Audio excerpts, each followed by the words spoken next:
Do you struggle asserting your boundaries or feel that when you do, you're being too harsh or not nice? If you do, then stay tuned because this is just a video for you.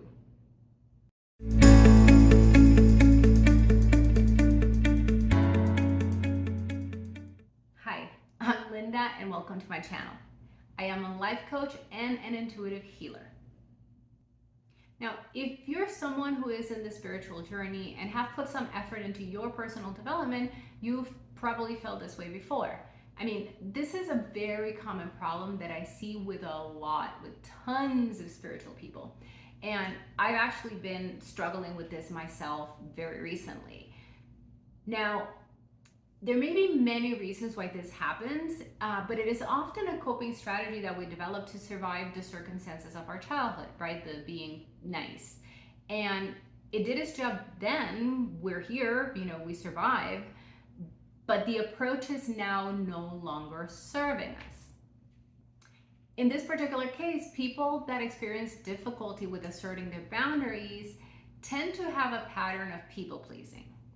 Because we learned in childhood that in order to receive love and connection, we needed to prioritize our caretaker's needs, oftentimes, very oftentimes, at the expense of our own. So basically, setting, expressing, and maintaining boundaries goes against that default setting.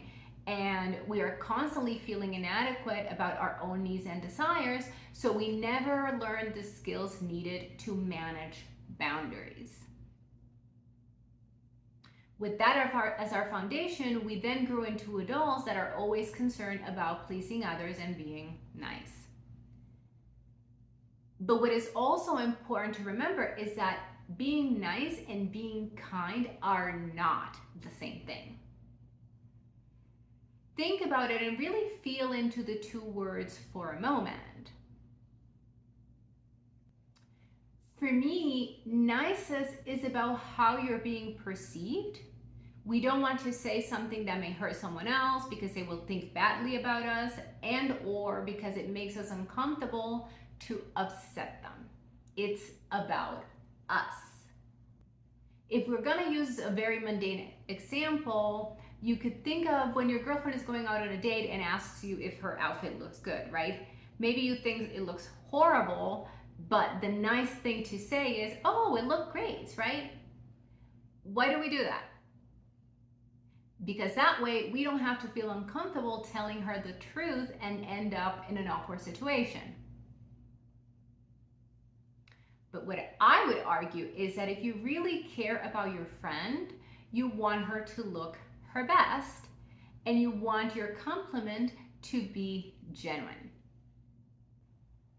So to me, the kind thing to do would be to tell her the truth in a gentle way that redirects her without putting her down, right? And there's ways you can do that. You could say something like, I'm not really sure about this outfit, but how about the red halter dress or the black backless dress? You look fire in those dresses, right? There's a lot of ways that you can do it in a way that is encouraging and supportive of that person. Now, I know this is not easy, and like I said at the beginning, it is something that I am personally struggling with right now in a different type of way. I have great boundaries, generally speaking, but I recently ventured into the world of online dating for the first time, and oh my God.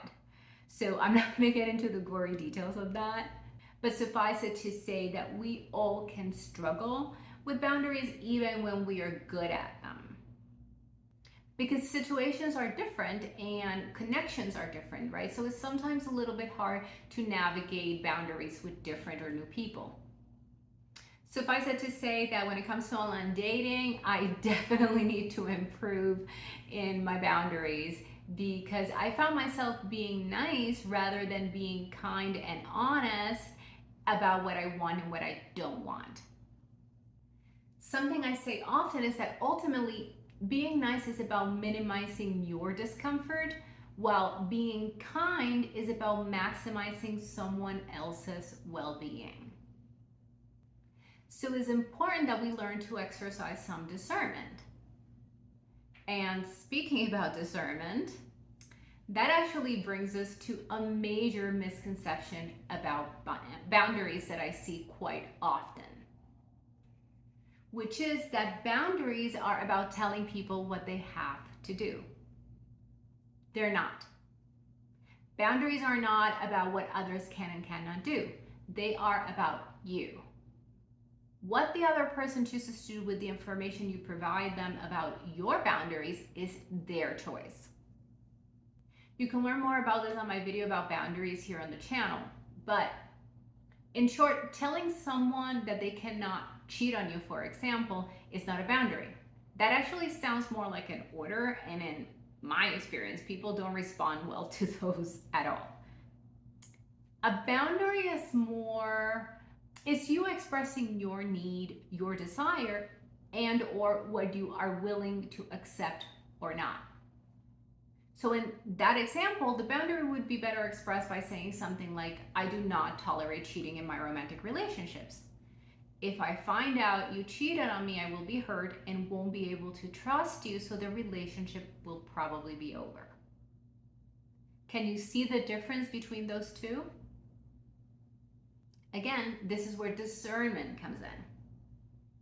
So in summary, the 5 things to ponder when it comes to you and your boundaries, or lack thereof for that matter, are: where does that pattern come from and how does it show up in your life today? Do you want to be nice or do you want to be kind?